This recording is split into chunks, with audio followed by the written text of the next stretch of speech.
I am ready. Serbisyong totoo ng GMA News. Naglabas po ng thunderstorm advisory ang Pag-asa para sa ilang bahagi ng Luzon, partikular sa Metro Manila, Laguna, Bulacan, Pampanga, Nueva Ecija at Zambales.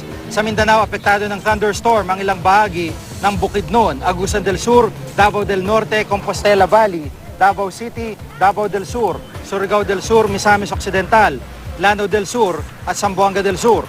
Posible raw magtagal hanggang pasado alas 7 ng gabi ang malakas na ulan at hangin na may kasamang kulog at idlat. Pinag-iingat ang mga residente sa mga nabanggit na lugar sa posible pagbaha. Samantala, lalo pang lumakas ang typhoon na may international name na Solik sa labas ng Philippine Area of Responsibility ayon po sa Pag-asa.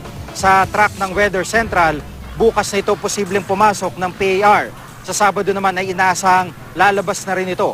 Hindi man nasang tatama sa lupa ang bagyo, paigting naman ito ang hanging habagat na magdadala ng pagulan sa kanlurang bahagi ng bansa simula sa Huwebes ayon po sa Pag-asa.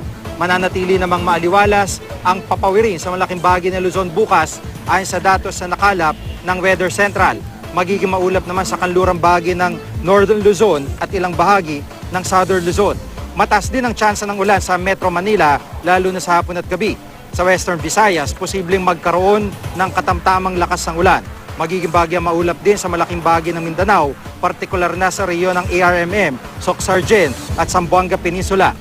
At para po sa iba pang weather update, bisitahin ng GMAnews.tv o ilike at i-follow ang GMA Weather sa Facebook at Twitter.